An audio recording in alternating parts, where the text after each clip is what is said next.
വന്നിട്ടുള്ളത് ഒരു crypto related ആയിട്ടുള്ള ഒരു പ്രോഗ്രാമിലേക്കാണെന്ന് നിങ്ങൾക്ക് അറിയാമെന്നാണ് ഞാൻ മനസ്സിലാക്കുന്നത്. ക്രിപ്റ്റോ റിലേറ്റഡ് ആയിട്ടുള്ള ഒരു പ്രോഗ്രാമിനെ കുറിച്ച് പഠിക്കാനാണ്, അതായത് ക്രിപ്റ്റോ കറൻസിയെ കുറിച്ച് മനസ്സിലാക്കാനാണ് എന്ന് എനിക്ക് മനസ്സിലായിട്ടുണ്ട്. കാരണം എന്തെങ്കിലുമൊക്കെ പറഞ്ഞിട്ടുണ്ടെങ്കിലും അതിന്റെ ലാസ്റ്റ് പോയിന്റിലോ അല്ലെങ്കിൽ ഫസ്റ്റ് പോയിന്റിലോ ക്രിപ്റ്റോ കറൻസി എന്ന് നിങ്ങൾ കേട്ടിട്ടുണ്ടായിരിക്കും. 100% ക്രിപ്റ്റോ കറൻസി റിലേറ്റഡ് ആയിട്ട് അല്ലെങ്കിൽ ഡിജിറ്റൽ കറൻസികൾ ആഡ് ചെയ്യുന്ന അല്ലെങ്കിൽ ഡിജിറ്റൽ പ്ലാറ്റ്ഫോമിലേക്ക് എത്താനുള്ള ഒരു മാർഗമായിട്ട് മാത്രം നിങ്ങൾ കോയിൻ4ജി എന്ന് പറയുന്ന പ്രോഗ്രാമിലേക്ക് ഒരു എൻട്രി ആയിട്ട് കണ്ടാൽ മതി. ഇതിനെയൊക്കെ കോർഡിനേറ്റ് ചെയ്യുന്ന ഒരു എംപവർ എന്ന് പറയുന്ന ഒരു ഓർഗനൈസേഷനെ കുറിച്ച് പറഞ്ഞു. അവിടുന്ന് തന്നെ തുടങ്ങാം. കാരണം എംപവർ എന്ന് പറയുന്ന ഒരു ഓർഗനൈസേഷൻ 6 വർഷത്തിലധികമായിട്ട് കേരളത്തിലല്ല ഇന്ത്യയിൽ തന്നെ വലിയ രീതിയിലേക്ക് മാർക്കറ്റ് ചെയ്തുകൊണ്ടിരിക്കുന്ന ഒരു അക്കാദമിയാണ് എംപവർ. എന്തിനാണ് എംപവർ രൂപീകരിച്ചത്, അല്ലെങ്കിൽ എംപവർ എന്ന് പറയുന്ന ഒരു അക്കാദമി ആ സ്റ്റാർട്ടപ്പ് എടുത്തത് എന്തിനാണെന്ന് ചോദിച്ചാൽ, ക്രിപ്റ്റോ കറൻസിയെ കുറിച്ച് നമ്മുടെ പ്രദേശത്തുള്ള അല്ലെങ്കിൽ കേരളത്തിലുള്ള മലയാളികൾക്ക് കൃത്യമായി ബോധ്യപ്പെടുത്തി കൊടുക്കാൻ മാത്രമാണ് എംപവർ എന്ന് പറയുന്ന ഒരു അക്കാദമി സ്റ്റാർട്ട് ചെയ്യാമെന്നൊരു തീരുമാനത്തിൽ, അല്ലെങ്കിൽ ഒരു ഓർഗനൈസേഷൻ സ്റ്റാർട്ട് ചെയ്യണം എന്നുള്ളൊരു തീരുമാനം കൊച്ചിയിൽ കളമശ്ശേരിയിലുള്ള ഒരു ഓഫീസിൽ വെച്ചെടുത്ത തീരുമാനമാണ് ഇന്ന് കേരളത്തിൽ ഏകദേശം 70,000 80,000 അധികം വരുന്ന സ്റ്റുഡൻസ് ഇറങ്ങിയ ഒരു അക്കാദമി അല്ലെങ്കിൽ ഒരു ഓർഗനൈസേഷന്റെ പേരാണ് എംപവർ. 6 വർഷം മുന്നേ അത് സ്റ്റാർട്ടപ്പിലേക്ക് ചെല്ലുമ്പോൾ അതിന്റെ 1-2 വർഷം മുന്നേ ക്രിപ്റ്റോനെ കുറിച്ച് മനസ്സിലാക്കി പഠിക്കാൻ ശ്രമിക്കുന്ന ഒരു കൂട്ടം ചെറുപ്പക്കാർ, അതിലൊരാളാണ് ഞാൻ. ആ ചെറുപ്പക്കാർ ആ കൂട്ടമായിട്ട് എടുത്തൊരു തീരുമാനമുണ്ട്, കേരളത്തിൽ ഏറ്റവും ക്രിപ്റ്റോയിൽ വരുന്ന ഏറ്റവും നല്ല പ്രൊജക്റ്റിനെ കുറിച്ച് മാർക്കറ്റിലേക്ക് എത്തിക്കുന്ന ഒരു ഓർഗനൈസേഷൻ ആയിട്ട് മാറണം എംപവർ എന്നുള്ള ഒരു തീരുമാനം വന്നെടുത്തിട്ടുണ്ടായിരുന്നു. അതിന്റെ ഭാഗമായിട്ട് ഫോർസേജ് എന്ന് പറയുന്ന ഒരു പ്രോഗ്രാം ഏറ്റെടുക്കുകയും വളരെ കളർഫുൾ ആയിട്ട് വളരെ നല്ല രീതിയിൽ വളരെ ഗംഭീരമായിട്ട് ആ പ്രൊജക്ട് ഏറ്റെടുത്തു. ആ പ്രൊജക്റ്റിൽ അന്ന് എത്തേറിയം എന്ന് പറയുന്ന ഒരു എന്താ പറയാ ഒരു ക്രിപ്റ്റോ കറൻസി ആയിരുന്നു. എത്തേറിയത്തിന് അന്ന് ഏകദേശം 6,000-ന്റെയും 8,000-ന്റെയും ഉള്ളിലുള്ള ഒരു സമയമാണ്. ആ സമയത്ത് ഏറ്റെടുത്തതിന്റെ പേരിൽ അന്ന് അത്യാവശ്യം എത്തേറിയം എന്ന് പറയുന്ന കറൻസി പല ആളുകൾക്കും ആൻ ചെയ്യാൻ പറ്റുകയും അതിലൂടെ അവരുടെ ചെറിയ ചെറിയ പ്രശ്നങ്ങളൊക്കെ സോൾവ് ചെയ്തിട്ട്, കാരണം അന്ന് 8,000 രൂപയുള്ളൂ, അത് 10,000-ലേക്കും 12,000-ലേക്കും 20,000-ലേക്കും 30,000-ലേക്കൊക്കെ എത്തിയപ്പോൾ ആളുകളെ സംബന്ധിച്ച് അതിന്റെ ശതമാന ബേസിൽ കണക്ക് കൂട്ടുമ്പോൾ 100-ഉം 200-ഉം ശതമാനത്തിലേക്ക് 8,000-ൽ നിന്ന് 16,000-ലേക്കായപ്പോൾ അത് 100% വർധനവായിരുന്നു. അത് 32,000-ലേക്കായപ്പോൾ 400% വർധനവായിരുന്നു. ആ സമയത്ത് തന്നെ ഇതാണ് ഇതിന്റെ ടോപ്പ് റേറ്റ് എന്ന് മനസ്സിലാക്കി അല്ലെങ്കിൽ വിചാരിച്ചു.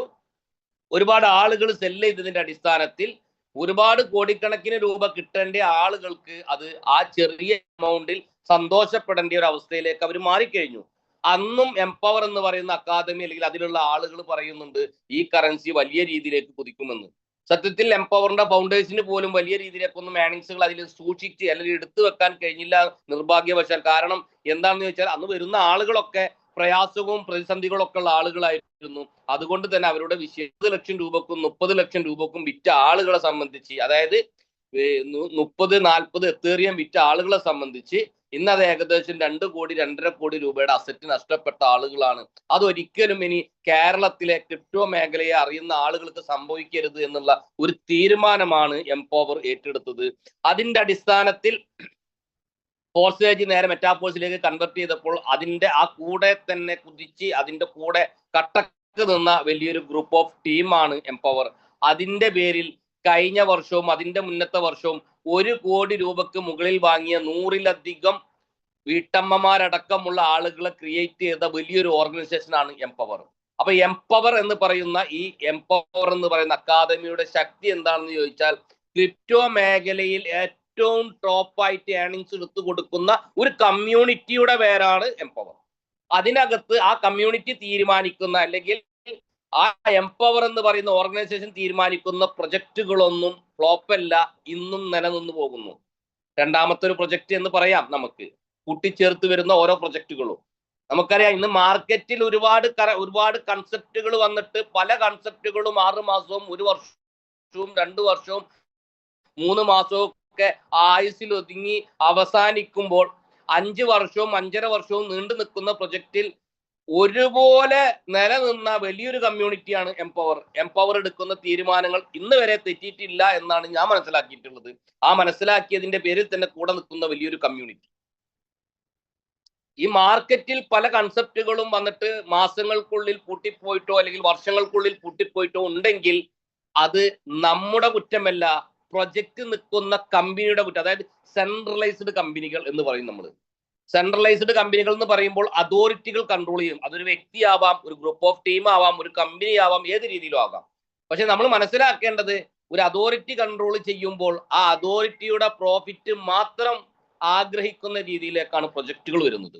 അതോറിറ്റിയെ സംബന്ധിച്ച് വലിയ രീതിയിലേക്കുള്ള ഏർണിങ്സുകൾ കിട്ടുന്ന സമയത്ത്, കമ്മ്യൂണിറ്റി വലിയ രീതിയിലേക്ക് ഡെവലപ്പ് ചെയ്യുന്ന സമയത്ത് അത് കൃത്യമായിട്ട് അവരുടെ പേ ഔട്ടുകൾ കൃത്യമായിട്ട് കൊടുക്കാൻ പറ്റാത്ത ഒരു സിറ്റുവേഷൻ വരികയും അതിന്റെ അടിസ്ഥാനത്തിൽ അവരെ ആഗ്രഹിക്കുന്ന ടാർഗറ്റ് അല്ലെങ്കിൽ അവരുടെ പ്രതീക്ഷിക്കുന്ന എമൗണ്ടിലേക്ക് അവർ എത്തിക്കഴിഞ്ഞാൽ കൂട്ടിപ്പോകുന്ന പല കമ്പനികളുമാണ്. അതിന്റെ നേരെ ഓപ്പോസിറ്റ് ഒരു സാഹചര്യമാണ് നമ്മളിവിടെ കണ്ടുകൊണ്ടിരിക്കുന്നത്. ഇത് നമ്മൾ ചെയ്യുന്ന പ്രൊജക്ട് എന്ന് പറയുന്നത് ഒരു ഡീസെൻട്രലൈസ്ഡ് പ്രൊജക്ട് ആണ്. അവിടെ ഞാൻ നേരത്തെ പറഞ്ഞു സെൻട്രലൈസ്ഡും ഡീസെൻട്രലൈസ്ഡും തമ്മിലുള്ള ഒരു വ്യത്യാസമാണ് നമ്മൾ മനസ്സിലാക്കേണ്ടത്. അത് ഞാൻ മനസ്സിലാക്കുന്നത് നിങ്ങൾക്ക് പ്ലാൻ പ്രസന്റേഷൻ തരുന്ന സമയത്ത്, POP തന്ന സമയത്തൊക്കെ കൃത്യമായി പറഞ്ഞു തന്നിട്ടുണ്ടാവും. എങ്കിൽ പോലും ഞാൻ ചെറിയ രീതിയിലേക്കൊന്ന് ഞാൻ എന്ത് ചെയ്യുക, അതൊന്ന് ടച്ച് ചെയ്ത് പോകാം. ഞാൻ മനസ്സിലാക്കേണ്ടത് ഡീസെൻട്രലൈസ്ഡ് എന്ന് പറയുന്ന ഒരു പ്രൊജക്റ്റിനെ ഒരു ഡെവലപ്പർ മാത്രമേ ഉണ്ടാവുള്ളൂ. ടെക്നിക്കൽ ടീം അത് ബേസ് ചെയ്തിട്ട് അതിനെ കൺട്രോൾ ചെയ്യുന്ന കുറെ ആളുകൾ ഉണ്ടാവാം. പക്ഷെ എങ്കിൽ പോലും ഇതിനെ 100% ഈ പ്രൊജക്റ്റിനെ അല്ലെങ്കിൽ ഈ പ്രോഗ്രാമിനെ ബ്ലോക്ക് ചെയിൻ കൺസെപ്റ്റിലേക്ക് കണക്ട് ചെയ്ത് കഴിഞ്ഞാൽ ഡെവലപ്പേഴ്സിന്റെ റോള് പോലും തീരുന്ന ഒരു അവസ്ഥയിലേക്കാണ്. അതായത് പബ്ലിക് ബ്ലോക്ക് ചെയിനെ കുറിച്ച് മാത്രമാണ് ഞാൻ പറയുന്നത്. ബ്ലോക്ക് ചെയിനിൽ തന്നെ 2 തരമുണ്ട്. പബ്ലിക് ബ്ലോക്ക് ചെയിനും ഉണ്ട്, പ്രൈവറ്റ് ബ്ലോക്ക് ചെയിനും ഉണ്ട്. പബ്ലിക് ബ്ലോക്ക് ചെയിനെ കുറിച്ച്, അതായത് നമ്മൾ ചെയ്യുന്ന പ്രൊജക്ട് പോളിഗൺ ബ്ലോക്ക് ചെയിനിൽ റൺ ചെയ്യുന്ന ഒരു പ്രോഗ്രാമിനെ കുറിച്ചാണ്. Coin4G എന്ന് പറയുന്ന ഈ ഒരു വലിയൊരു പ്രൊജക്ടിനെ കുറിച്ചാണ് നമ്മൾ ചർച്ച ചെയ്യുന്നത്. പ്ലാൻ കേട്ട ആളുകൾ കൃത്യമായിട്ട് മനസ്സിലാക്കുക, നമ്മളൊക്കെ ചൂടുവെള്ളത്തിൽ വിട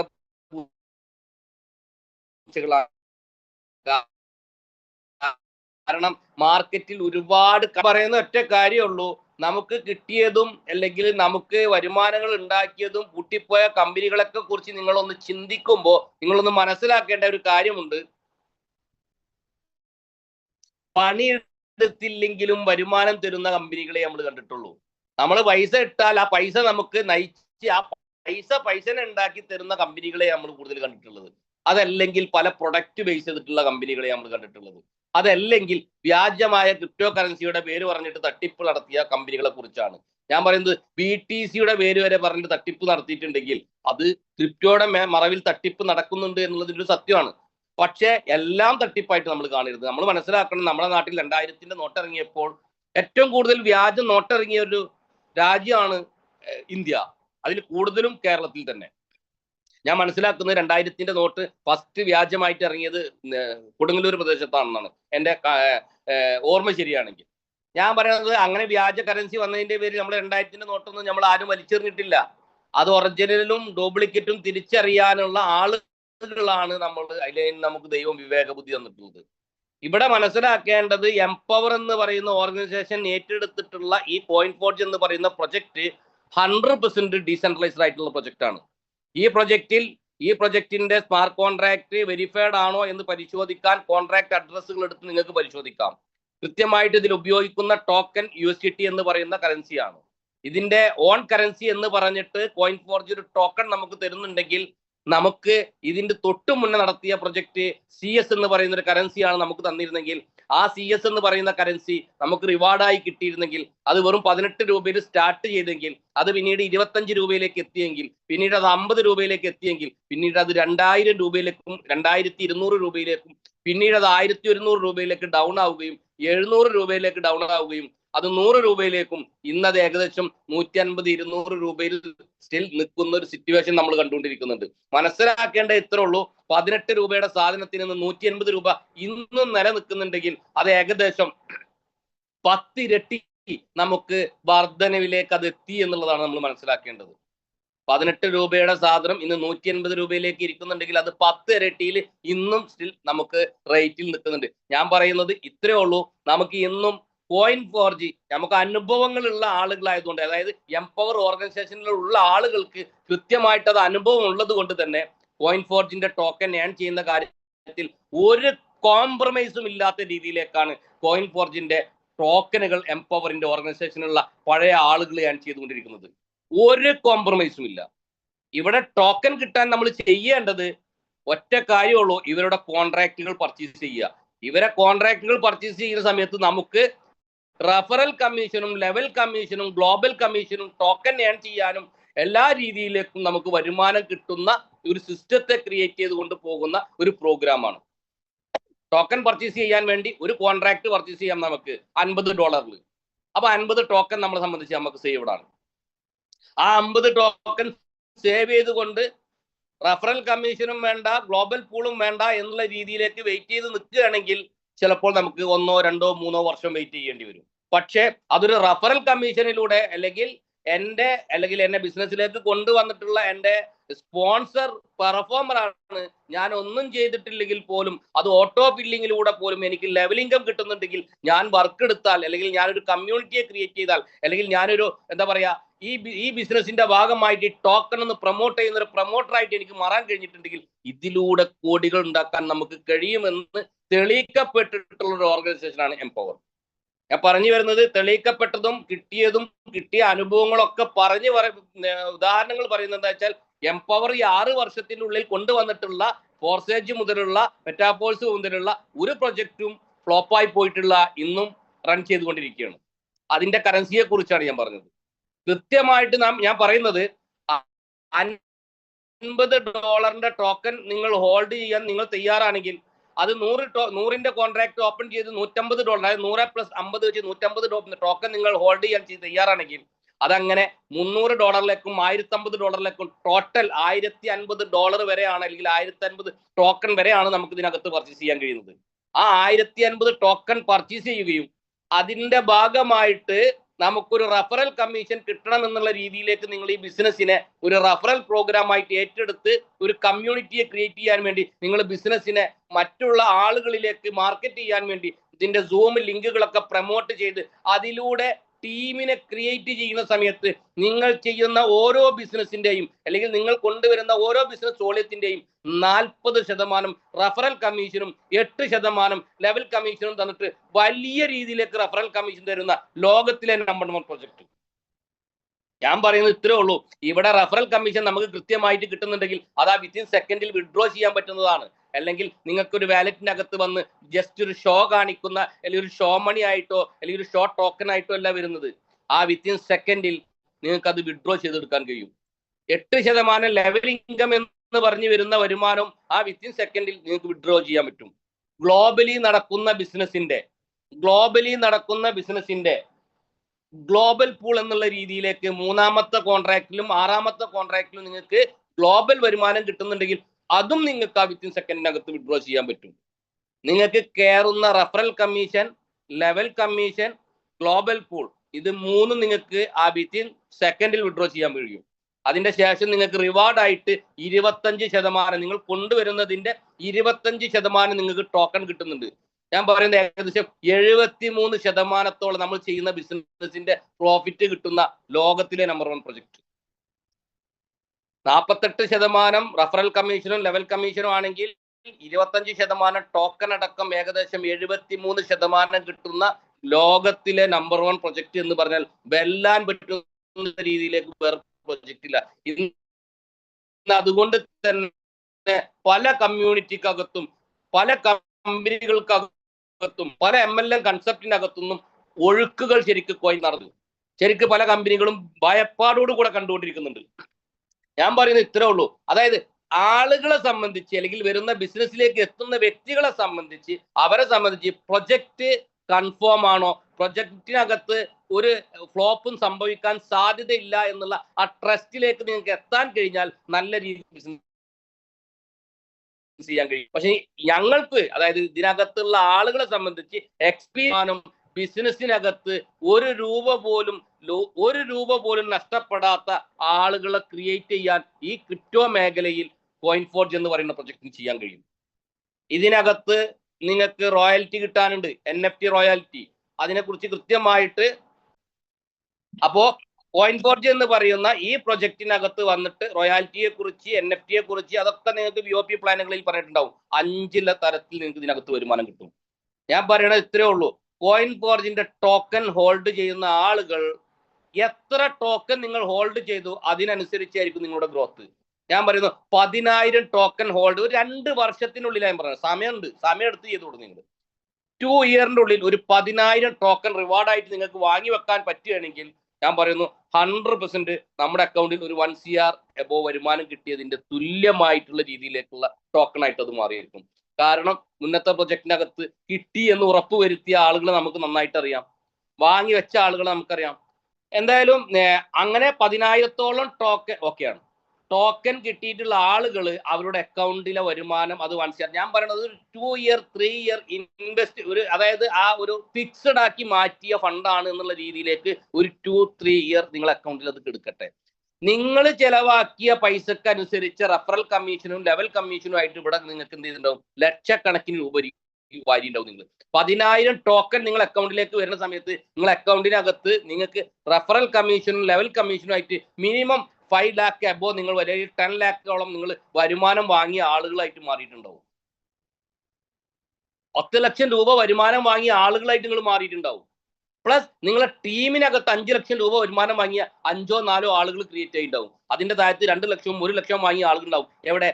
ഓട്ടോ ഫില്ലിങ്ങിലൂടെ പോലും ഒരാളെ പോലും കൊണ്ടുവരാത്ത ആളുകൾ വരുമാനം വാങ്ങിയിട്ടുണ്ടാവും. കാരണം നമ്മൾ 10 പേരെ ഡയറക്ട് റഫറിൽ കൊണ്ടുവരുമ്പോൾ 5 വ്യക്തികളെ നമുക്ക് ഡയറക്റ്റ് പ്ലേസ് ആവുന്നുള്ളൂ. 5 വ്യക്തികൾ ഓട്ടോ ഫില്ലിങ്ങിലേക്ക് ഡെപ്തിലേക്ക് ഇറങ്ങിപ്പോകും. പല ആളുകൾക്കും അത് ത്രൂ $48 വെച്ചിട്ട് ലെവൽ കമ്മീഷൻ കിട്ടിയിട്ടുണ്ടാവും. അതായത് 4,000-ഉം 5,000-ഉം രൂപ അവർക്ക് ലെവൽ കമ്മീഷൻ മാത്രം കിട്ടിയിട്ടുണ്ടാവും.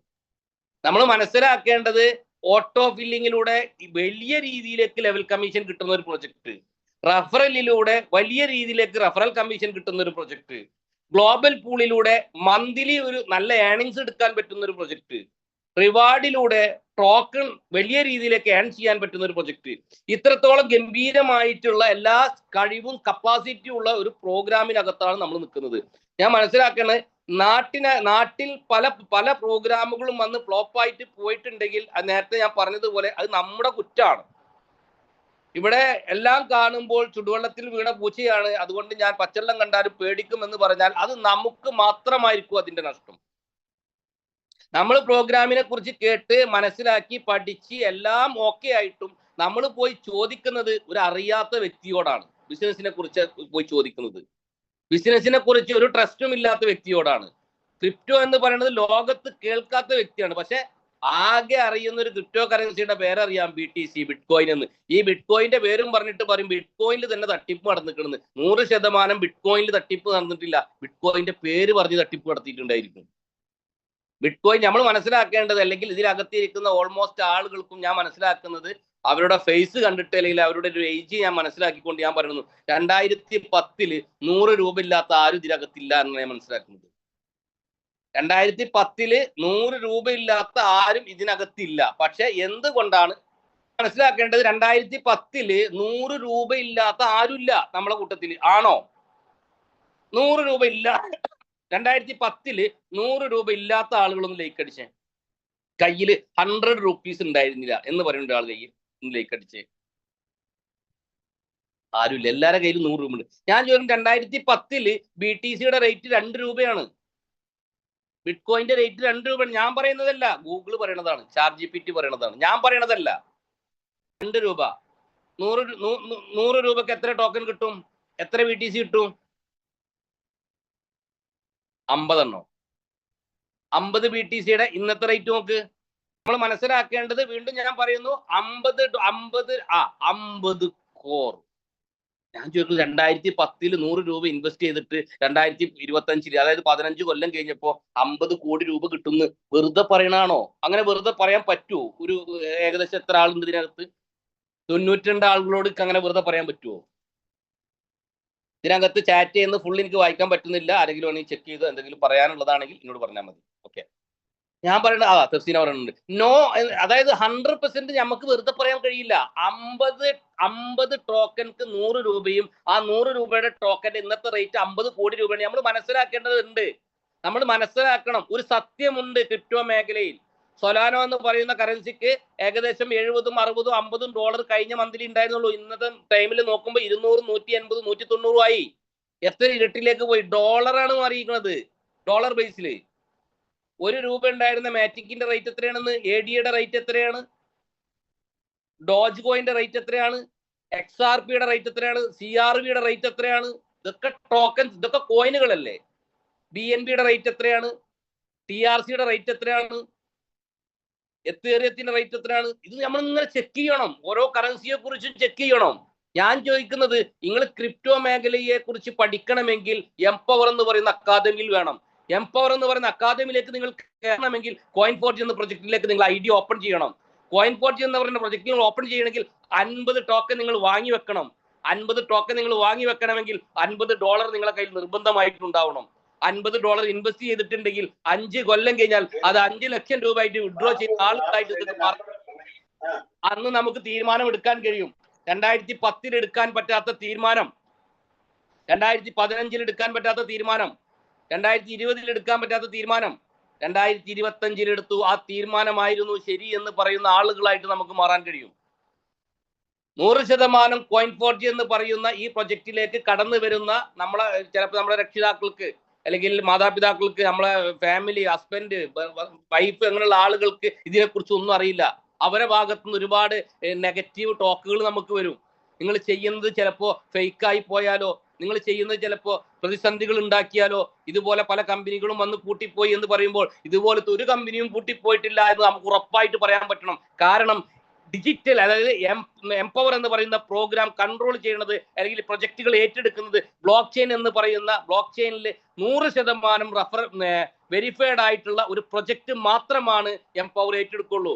എംപവർ ഏറ്റെടുത്തിട്ടുള്ള ഇന്ന് വരെയുള്ള ഈ 5.5 വർഷത്തിന്റെ ഉള്ളിൽ അന്ന് മുതൽ ഇന്ന് വരെയുള്ള ഒരു പ്രൊജക്റ്റും ഫ്ലോപ്പായി പോയിട്ടില്ല. ഇന്നും റണ്ണിങ്ങിൽ നടന്നുകൊണ്ടിരിക്കുന്നുണ്ട്. അങ്ങനെയുള്ള ഒരു ഓർഗനൈസേഷൻ അന്ന് മുതൽ ഇന്ന് വരെ ഒരു പെറ്റി കേസ് പോലും ഒരു സ്റ്റേഷനിലില്ലാത്ത ലീഡേഴ്സിനെതിരെ ഒരു പെറ്റി കേസ് പോലും ഇല്ലാത്ത ടീം. എംപവറിനെതിരെ ഇന്ന് വരെ പല ആളുകളും ഫേക്കായിട്ട് പലതും ക്രിയേറ്റ് ചെയ്ത് കൊണ്ടുവന്നിട്ട് എംപവറിനെ താറടിപ്പിക്കാൻ വേണ്ടി ശ്രമിക്കുന്നുണ്ട്. ഭീതിയുടെ പേരിൽ, പേടിയുടെ പേരിൽ പല കമ്പനികളുടെ അടിത്തട്ടിലുള്ള ആളുകൾ എന്താ പറയാ വേരോടെ പറിച്ച് ഒഴുകി വരികയാണ് കോയിൻ4ജിയിലേക്ക്. അപ്പൊ ഒരു പേടിയും ഭീഷണിയും എന്താ പറയാ ഒരു ധൈര്യക്കുറവൊക്കെ ഉണ്ടാവും കമ്പനിയുടെ സ്ട്രെങ്ത് നഷ്ടപ്പെടുമ്പോ. അപ്പോ ഇത് ഫ്ലോപ്പാണ്, ഇത് നഷ്ടപ്പെടും. ഇതുപോലെ പല കമ്പനികളും പൊട്ടിപ്പോയിട്ടുണ്ട്. ഇതൊക്കെ ഫേക്കാണ്. ടെസ്റ്റ് മെസ്സേജ് വരെ അടിച്ചിട്ടുള്ള ആളുകൾക്ക് അറിയില്ല കോയിൻ4ജി എന്ന് പറയുന്ന പ്രൊജക്ടിന്റെ വലുപ്പത്തെ കുറിച്ച്.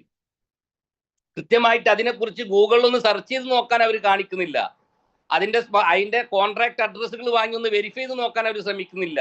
അതിന്റെ വൈറ്റ് പേപ്പർ ഒന്ന് വെരിഫൈ ചെയ്യാൻ വേണ്ടി അവർ ശ്രമിക്കുന്നില്ല. കോയിൻ4ജിന്റെ അതിന്റെ PDF ഒന്ന് വാങ്ങി നോക്കാൻ, അല്ലെങ്കിൽ അതിന്റെ PDF ഫയലുകൾ ഒന്ന് എടുത്ത് നോക്കാൻ അവർ ശ്രമിക്കുന്നില്ല. ഇത് റൺ ചെയ്യുന്നത് പബ്ലിക് വാലറ്റിലാണ്, അതായത് ഡീസെൻട്രലൈസ്ഡ് ആയിട്ടുള്ള പബ്ലിക് വാലറ്റുകളിലാണ്. ഒരിക്കലും കോയിൻ4ജിന്റെ ഓൺ വാലറ്റിലല്ല, കോയിൻ4ജിന്റെ ഓൺ ടോക്കണിലല്ല റൺ ചെയ്യുന്നത്. USDT എന്ന് പറയുന്ന പബ്ലിക് ടോക്കണായിട്ടാണ്. അപ്പൊ നമ്മൾ മനസ്സിലാക്കേണ്ടത് ഓൺ വാലറ്റ് അല്ല, ഓൺ ടോക്കൺ അല്ല. കിട്ടുന്ന വരുമാനത്തെ വിത്തിൻ സെക്കൻഡിൽ വിഡ്രോ ചെയ്യാൻ പറ്റുന്നുണ്ട്. ഒരിക്കലും മറ്റുള്ള കമ്പനികളെ പോലെ ഹോൾഡ് ചെയ്ത് വെച്ച് അല്ലെങ്കിൽ എടുത്തു വെച്ചിട്ട് മാസത്തിൽ മാത്രമാണ് വിഡ്രോ ചെയ്യാൻ പറ്റുള്ളൂ, അല്ലെങ്കിൽ ആഴ്ചയിലാണ് വിഡ്രോ ചെയ്യാൻ പറ്റുള്ളൂ, അല്ലെങ്കിൽ ഒന്നരാടെ വിഡ്രോ ചെയ്യാൻ പറ്റുള്ളൂ, അല്ലെങ്കിൽ എല്ലാ ദിവസവും 24 മണിക്കൂർ കഴിഞ്ഞാലേ വിഡ്രോ ചെയ്യാൻ പറ്റുള്ളൂ എന്നുള്ള ഒരു നിബന്ധനകളും ഇല്ലാതെ നിങ്ങൾക്ക് കയറുന്ന വരുമാനത്തെ ആ വിത്തിൻ സെക്കൻഡിൽ INR ആക്കി വിഡ്രോ ചെയ്ത് ക്യാഷ് ആക്കി മാറ്റിക്കോ എന്ന് പറയുന്ന അത്രത്തോളം പബ്ലിക്കിലെ അകത്ത് എല്ലാവർക്കും അറിയുന്ന വാലറ്റുകളാണ് നമ്മൾ യൂസ് ചെയ്തുകൊണ്ടിരിക്കുന്നത്. ക്രിപ്റ്റോ സ്റ്റോർ ചെയ്യാൻ വേണ്ടി യൂസ് ചെയ്യുന്ന വാലറ്റുകൾ. ആ വാലറ്റ് സെയിം വാലറ്റിൽ തന്നെ നമുക്ക് ഐഡികൾ ഓപ്പൺ ചെയ്യാം. ഇതിനകത്ത് ID അടിക്കാൻ KYCയുടെ ആവശ്യമില്ല. എന്തുകൊണ്ടാണ്? ഡീസെൻട്രലൈസ്ഡ് ആയതുകൊണ്ടാണ്. ഇതിനകത്ത് ID അടിക്കാൻ നിങ്ങൾ മൊബൈൽ നമ്പറിന്റെ ആവശ്യമില്ല. എന്തുകൊണ്ടാണ്? ഇതൊരു ഡീസെൻട്രലൈസ്ഡ് പ്ലാറ്റ്ഫോം ആയതുകൊണ്ടാണ്. ഇത് നിങ്ങൾ ഓരോ വ്യക്തി, അത് പബ്ലിക്കാണ്, കമ്മ്യൂണിറ്റിയാണ്, പബ്ലിക്കാണ് ഇതിന്റെ ഓണർഷിപ്പ്. ഇന്റർനെറ്റ് ഉള്ളിടത്തോളം കാലം പ്രൊജക്ട് റൺ ചെയ്യും, പബ്ലിക്കാണ്. നമ്മൾ മനസ്സിലാക്കേണ്ടത് ഈ പ്രൊജക്ടിനകത്ത് $100 ബിസിനസ് വരുന്ന സമയത്ത് $80 കമ്മ്യൂണിറ്റിക്ക് കൊടുത്ത് $20 പ്രൊജക്ട് ഫണ്ടിലേക്ക് പോയി അതിന്റെ 50% റോയാലിറ്റിയിലേക്ക് റിട്ടേൺ വന്ന് ബാക്കി 50% അവരെന്ത് ചെയ്യുന്നു?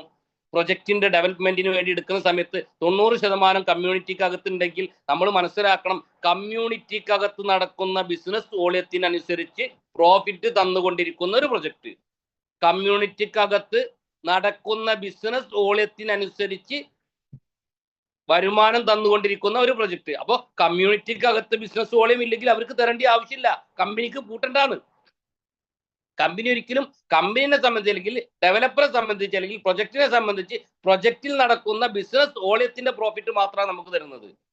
ഇതിനകത്ത് ബിസിനസ് ഇല്ലെങ്കിൽ നമുക്ക് വരുമാനം വേണ്ട, വരുമാനം കിട്ടുന്നത്. അപ്പൊ 100% അവിടെ ഒരു തെറ്റിദ്ധാരണ ഉണ്ടായിരുന്നു, ഇത് തെറ്റായ പൈസയാണോ, അല്ലെങ്കിൽ പല മതങ്ങളും നമുക്കറിയാം, ഇസ്ലാം മതവും ഹിന്ദു മതവും എല്ലാ മതത്തിലും പല കൺഫ്യൂഷൻസ് ഉണ്ട്. ആളുകൾക്ക് അത് ശരിയാണോ, ഇത് ചെയ്യുന്നത് തെറ്റാണോ, അങ്ങനെ പല കൺഫ്യൂഷൻസും പല ആളുകളും നമ്മളോട് ചോദിക്കാറുണ്ട്. ഇത് നമുക്ക് കഴിക്കാൻ പറ്റിയ പണമാണോ, ഇതിന്റെ വരുമാനം നമ്മൾ എടുക്കുന്നത് തെറ്റാണോ എന്നൊക്കെ ചോദിക്കും. ഞാൻ ചോദിക്കുന്നത് ബിസിനസ് അല്ലേ, ഇതൊരു ബിസിനസ് പ്ലാറ്റ്ഫോം അല്ലേ, ഒരു പബ്ലിക് കമ്മ്യൂണിറ്റി നടത്തുന്ന ഒരു ബിസിനസ് പ്ലാറ്റ്ഫോമിനകത്ത് ഇതിന്റെ അകത്തെ മുഴുവൻ പ്രോഫിറ്റും നമുക്ക് അർഹതപ്പെട്ടതാണ്. ബിസിനസ് നടക്കുമ്പോൾ പ്രോഫിറ്റ് തരുന്ന ഒരു പ്രൊജക്ട്, ബിസിനസ് ഇല്ല പ്രോഫിറ്റ് ഇല്ല. ടോക്കന്റെ വാല്യൂ കൂടിയാൽ മാത്രമാണ് നിങ്ങൾക്ക് വാല്യൂ കൂടിയ റേറ്റിലേക്ക് വരുമാനം എടുക്കാൻ പറ്റുന്നത്. വാല്യൂ കുറഞ്ഞാൽ കുറഞ്ഞ വരുമാനം. ഒരിക്കലും കമ്പനി അല്ലെങ്കിൽ പ്രൊജക്ട് അല്ലെങ്കിൽ ഡെവലപ്പർ ഒരു കമ്മിറ്റ്മെന്റ് കൂടെ ഏറ്റെടുത്തില്ല, നിങ്ങൾക്ക് $100 തരാന്നോ $50 തരാന്നോ ടോക്കനിക്ക് $25 തരാന്നോ കമ്മിറ്റ്മെന്റ് എടുത്തില്ല. മാർക്കറ്റിൽ എന്ത് റേറ്റ് അതാണ് നിങ്ങളെ പ്രോഫിറ്റ്. മാർക്കറ്റിൽ എത്ര ലാഭത്തിൽ ഓടുന്നുണ്ടോ ടോക്കൻ, ആ ലാഭം നിങ്ങൾ പ്രോഫിറ്റ് ആണ്. എത്ര ലോസിലേക്ക് വന്നോ ആ ലോസും നിങ്ങളെ ലോസാണ്. എത്ര റഫറൽ കൊണ്ടുവന്നോ, എത്ര റഫറൽ കമ്മീഷൻ കിട്ടിയോ, ഓരോ റഫറൽ കമ്മീഷനും കൊണ്ടുവരുമ്പോൾ മാത്രമാണ് നിങ്ങൾക്ക് കിട്ടുന്നത്. കൊണ്ടുവരുന്ന ബിസിനസ് വോള്യത്തിന്റെ പ്രോഫിറ്റ് ആണ്. ഒരിക്കലും ഇവിടെ തെറ്റായ രീതിയിൽ ഒരു രൂപ പോലും തരുന്നില്ല. കൃത്യമായിട്ട് നമ്മൾ പറയുകയാണെങ്കിൽ Coin4G എന്ന് പറയുന്ന പ്രൊജക്റ്റിനകത്ത് ഡെവലപ്പർ ക്രിയേറ്റ് ചെയ്തിട്ടുള്ള ഓരോ പ്രൊജക്റ്റുകളും ഒരു എക്കോസിസ്റ്റമാണ്. ഒരുപാട് പ്രൊജക്റ്റുകൾ ഉണ്ട് ഇതിനകത്ത്. ഇതിന്റെ ഓരോ പ്രൊജക്റ്റുകളും ഓരോ ടീമിനകത്തും അല്ലെങ്കിൽ ഓരോ കമ്മ്യൂണിറ്റിക്കകത്തും വരുന്ന ഓരോ വ്യക്തികൾക്കും അതിന്റെ പ്രോഫിറ്റ് എടുക്കാൻ ഓരോ വ്യക്തിക്കും ഇൻഡിവിജ്വൽ ചെയ്യാൻ പറ്റുന്ന രീതിയിലേക്കാണ് ഈ പ്രൊജക്ട് പോയിക്കൊണ്ടിരിക്കുന്നത്. കാരണം ഇതിന്റെ ഓൺ എക്സ്ചേഞ്ചുകൾ, ഇതിന്റെ ഓൺ എക്സ്ചേഞ്ച് അല്ലെങ്കിൽ ഡെക്സ് വരുന്ന സമയത്ത് അതിനകത്ത് നിങ്ങൾക്ക് ട്രേഡ് ചെയ്ത് പ്രോഫിറ്റ് എടുക്കാൻ പറ്റും, അതിനകത്ത് വരുമാനങ്ങൾ ഉണ്ടാക്കാൻ കഴിയും, അതിനകത്ത് ബൈ ചെയ്യാൻ കഴിയും, അതിനകത്ത് സെല്ല് ചെയ്യാൻ കഴിയും. ആ രീതിയിലേക്കൊക്കെ പ്രോഫിറ്റ് എടുക്കാൻ അത് മാത്രം കോൺസെൻട്രേഷൻ ചെയ്യുന്ന വേറൊരു ടീം അല്ലെങ്കിൽ ക്രിപ്റ്റോനെ കുറിച്ച് മനസ്സിലാക്കി പഠിച്ച് ഇതിന് കിട്ടുന്ന USDT എന്ന് പറയുന്ന കറൻസികൾ എടുത്ത് ഏതൊക്കെ ടോക്കണിൽ ഇൻവെസ്റ്റ് ചെയ്യണം, അതുകൊണ്ട് എത്ര പ്രോഫിറ്റ് എടുക്കണം, ഒരു 2 ഇയർ 3 ഇയർ നിങ്ങൾ ഗോൾ സെറ്റ് ചെയ്ത് കഴിഞ്ഞിട്ട് ആ രീതിയിലേക്ക് മാറുന്ന ആളുകൾ. നമ്മൾ മനസ്സിലാക്കേണ്ടത് ക്രിപ്റ്റോ മേഖലയിലേക്ക് എത്താൻ ഇങ്ങനെ ഒരു അവസരം നിങ്ങൾക്ക് കിട്ടിയിട്ട് നിങ്ങൾ എത്തിപ്പെട്ടിട്ടില്ലെങ്കിൽ അതിൽ ഏറ്റവും പരാജയപ്പെട്ട ആളുകളുടെ കൂട്ടത്തിൽ നമ്മൾ പെട്ടു. ഞാൻ ഒന്നും കൂടെ നിങ്ങൾക്ക് മനസ്സിലാവാൻ വേണ്ടി വീണ്ടും നിങ്ങൾക്ക് ഞാൻ പറഞ്ഞു തരാം. കാരണം നമുക്കറിയാം Web 1, Web 2, Web 3 എന്ന് പറയുമ്പോൾ ഇന്ന് Web 3 വാലറ്റുകൾ എവിടെ, അല്ലെങ്കിൽ Web 3 വാലറ്റ് ഏതാണെന്ന് ചോദിച്ചാൽ USDT സെല്ല് ചെയ്യുന്ന വാലറ്റുകളാണ്. Web 3 വാലറ്റ് കൊണ്ട് കോടിക്കണക്കിന് രൂപയുടെ ട്രാൻസാക്ഷൻ നമുക്ക് ചെയ്യാൻ കഴിയും. എത്ര രൂപയുടെ ട്രാൻസാക്ഷൻ നമ്മൾ നടത്തി കഴിഞ്ഞാലും ട്രാൻസാക്ഷൻ ചെയ്ത വ്യക്തിക്കല്ല അതിന് ടാക്സ് അടക്കേണ്ടി വരുന്നത്, അത് വിഡ്രോ ചെയ്യുന്ന വ്യക്തിക്കാണ്. ഞാൻ പറഞ്ഞു, വിഡ്രോ ചെയ്യുന്നത് ഏത് രാജ്യത്താണെങ്കിൽ ആ രാജ്യത്തിന്റെ ടാക്സ് വ്യവസ്ഥ അനുസരിച്ചാണ് നമ്മൾ ടാക്സ് അടക്കേണ്ടത്. ഇന്ത്യയിലാണെങ്കിൽ ഇന്ത്യയിൽ പറയുന്നത് 30%, പക്ഷെ ദുബായ് പറയുന്നത് 4%. ടാക്സ് ഇല്ലാത്ത രാജ്യങ്ങളും ഉണ്ട് എന്നാണ് പറയുന്നത്. ഏത് രാജ്യത്തും Web 2 വാലറ്റുകളിൽ നമ്മൾ സഞ്ചരിച്ചു കൊണ്ടിരിക്കുന്ന സമയത്ത് Web 3 വാലറ്റിനെ കുറിച്ച് പറയുമ്പോൾ കൺഫ്യൂഷൻസ് ഉണ്ടാവും. കാരണം Web 1 എന്ന് പറയുമ്പോൾ ഫിസിക്കൽ മണി മാത്രം കയ്യിൽ നോട്ട് പിടിച്ചുകൊണ്ടിരുന്ന കാലഘട്ടത്തിൽ Web 2 എത്തിയപ്പോൾ Web 2 വാലറ്റ് എന്ന് പറയുന്ന ഗൂഗിൾ പേ പോലുള്ള ഫോൺ ആപ്പുകൾ പോലുള്ള ആപ്പുകൾ ഉപയോഗിച്ച് ട്രാൻസാക്ഷൻ ചെയ്യുന്നുണ്ടെങ്കിൽ Web 3 എന്ന് പറയുന്ന വാലറ്റ് ക്രിപ്റ്റോ കറൻസി റൺ ചെയ്യുക അല്ലെങ്കിൽ ക്രിപ്റ്റോ കറൻസി സെല്ല് ചെയ്യുന്ന അല്ലെങ്കിൽ ക്രിപ്റ്റോ കറൻസി സെൻഡ് ചെയ്യുന്ന ഒരു വാലറ്റാണ്. Web 3 വാലറ്റ് ഉപയോഗിക്കുന്ന ആളുകൾ ആരാണെന്ന് ചോദിച്ചാൽ ലോകത്ത് അല്ലെങ്കിൽ കേരളത്തിൽ ചൂണ്ടിക്കാണിച്ചു ഒരു എന്താ പറയാ ഒച്ചയോടെ നമുക്ക് പറയാൻ പറ്റുന്ന വലിയ ശക്തിയോട് പറയാൻ പറ്റുന്ന ഒരു കമ്മ്യൂണിറ്റിയുടെ പേരാണ് എംപവർ. എംപവർ എന്ന് പറയുന്ന കമ്മ്യൂണിറ്റിക്കകത്തുള്ള മുഴുവൻ ആളുകളും കാലഘട്ടത്തിനനുസരിച്ചല്ല അല്ലെങ്കിൽ എന്താ പറയാ ഇന്ന് ടെക്നോളജിയുടെ വളർച്ച എത്രത്തോളമാണ് ഉയർന്നുകൊണ്ടിരിക്കണമെങ്കിൽ നമ്മൾ സാധാരണ പറയില്ല കാലഘട്ടത്തിനനുസരിച്ച് നമ്മൾ ഓടിക്കൊണ്ടിരിക്കുന്നതാണ്. ടെക്നോളജികൾ വളർന്നുകൊണ്ടിരിക്കുമ്പോൾ ടെക്നോളജിയുടെ ഒപ്പത്തിനൊപ്പം ഓടുന്ന ഒരു കമ്മ്യൂണിറ്റിയുടെ പേരാണ് എംപവർ. ആ എംപവറിലുള്ള ആളുകളൊക്കെ Web 3 വാലറ്റ് ഉപയോഗിക്കൽ തുടങ്ങി എന്നുള്ളതാണ്. Web 2 വാലറ്റ് ഇല്ലാത്തതിന്റെ പേരിൽ പല കടകളിലെയും കച്ചവടങ്ങൾ പോയെങ്കിൽ, പല സ്ഥാപനങ്ങളിലെയും കച്ചവടങ്ങൾ നഷ്ടപ്പെട്ടെങ്കിൽ, പല കമ്പനികൾക്കും പിടിച്ചു നിൽക്കാൻ പറ്റിയിട്ടില്ലെങ്കിൽ, പല വണ്ടിക്കാർക്കും ഓട്ടം ഓടാൻ പറ്റിയിട്ടില്ലെങ്കിൽ, വെബ് 2 വാലിറ്റ് ഇല്ലാത്ത കാലഘട്ടത്തിൽ അതിനൊന്നും സാധിക്കാത്തതിന്റെ പേരിൽ അതിന്റെ നഷ്ടങ്ങളൊക്കെ മനസ്സിലാക്കി പിന്നീട് അത് ഉപയോഗിച്ച് അതിന്റെ ആ വാലറ്റുകൾ കൊണ്ടുവച്ച് അതിലേക്ക് അവർ വരുമാനം വാങ്ങി അതിലേക്ക് അവർ കച്ചവടം വാങ്ങിക്കൊണ്ടിരിക്കുന്ന കാലഘട്ടത്തിൽ വെബ് 3 വാലറ്റ് ഉപയോഗിക്കുന്ന ഒരു ഗ്രൂപ്പ് ഓഫ് ടീമിനെയാണ് നിങ്ങൾ ഈ സൂമിനകത്ത് കാണുന്നത്. ആ ഗ്രൂപ്പ് ഓഫ് ടീമിന്റെ പേരാണ് എംപവർ എന്ന് പറയുന്നത്. അത്രത്തോളം ശക്തമായ രീതിയിലേക്ക് നമ്മളെ മാർക്കറ്റ് എന്ത് ചെയ്തുകൊണ്ടിരിക്കുകയാണ്, റൺ ചെയ്തുകൊണ്ടിരിക്കുകയാണ്. അപ്പൊ നമ്മൾ മനസ്സിലാക്കേണ്ടത് ഈ പ്രൊജക്റ്റിനകത്ത് നല്ല രീതിയിൽ ഐഡിയ അടിച്ച് വലിയൊരു അക്കാദമിയുടെ കൂടെ കൂടി എഡ്യൂക്കേറ്റ് ചെയ്യാൻ ഡെയിലി 7 AM, അതായത് 1300 ദിവസങ്ങളോളം നിർത്താതെ ഒരു ദിവസം പോലും ഇടവിടാതെ കൃത്യമായിട്ട് 7 മണിക്ക് കാലത്ത് മോർണിംഗ് സൂം എന്ന് പറഞ്ഞത് മോർണിംഗിൽ കൃത്യമായിട്ട് 7 മണിക്ക് തന്നെ അത് ഓപ്പൺ ചെയ്യുകയും 8 മണി വരെ സെഷൻ എടുത്തുകൊണ്ട് പല രീതിയിലേക്കും വരുന്ന സ്പീക്കേഴ്സിന്റെ വാക്കുകൾ കേട്ട് അവരുടെ ഉപദേശങ്ങൾ കേട്ട് അവരുടെ അറിവുകൾ മനസ്സിലാക്കി അതിലൂടെ വരുമാനം വാങ്ങുന്ന 1300 ദിവസം ഒരു ദിവസവും വിടാതെ ഒരു ദിവസവും ലീവാക്കാതെ വരുന്ന പല ആളുകളും ഇതിനകത്ത് കോടിക്കണക്കിന് രൂപ ഏൺ ചെയ്യുന്ന വലിയൊരു ടീമിനെ ക്രിയേറ്റ് ചെയ്തിട്ടുള്ള വലിയൊരു കമ്മ്യൂണിറ്റിയാണ് എംപവർ. ആ എംപവറിന്റെ കൂടെയാണ് നിങ്ങളെങ്കിൽ നിങ്ങൾ ഒരിക്കലും നാളെ ഖേദിക്കേണ്ടി വരില്ല, നാളെ ഒരിക്കലും വിഷമിക്കേണ്ടി വരില്ല. നിങ്ങളെ കുടുംബത്ത്, നിങ്ങളെ ഫാമിലിയിൽ, നിങ്ങളെ നാട്ടിൽ, നിങ്ങളെ പ്രദേശത്ത് പ്രതിസന്ധികളുടെ, പ്രയാസങ്ങളുടെ കെട്ടുപൊട്ടിക്കുന്ന ഒരു ടീമിന്റെ പേര് പറയുമ്പോൾ, കെട്ടുപൊട്ടിക്കുന്ന ഒരു വ്യക്തിയുടെ പേര് പറയുമ്പോൾ അവരെ ചൂണ്ടിക്കാണിച്ചു പറയും അത് ക്രിപ്റ്റോ മേഖലയിൽ കൈകാര്യം ചെയ്യുന്ന ഇന്ന വ്യക്തിയാണ്, ബ്ലോക്ക് ചെയിൻ റൺ ചെയ്യുന്ന, അതായത് എത്രത്തോളം ടെക്നോളജി ഫാസ്റ്റായി പോയിക്കൊണ്ടിരിക്കുന്നുണ്ടെങ്കിൽ ആ ടെക്നോളജിയെ കുറിച്ച് ഇന്ന് കേരള ഗവൺമെന്റ് ഒരു അക്കാദമി തിരുവനന്തപുരത്ത് ബ്ലോക്ക് ചെയിനെ കുറിച്ചിട്ട് പഠിപ്പിക്കുന്നുണ്ടെങ്കിൽ ആ അക്കാദമിയുടെ സർട്ടിഫിക്കറ്റ് വാങ്ങിയിട്ടുള്ള ഒരു ഗ്രൂപ്പ് ഓഫ് ടീമുള്ള വലിയൊരു ഗംഭീര ടീമുള്ള ആ ടീമിന്റെ ആളുകളാണ് ഈ വ്യക്തി എന്ന് പറയുന്ന.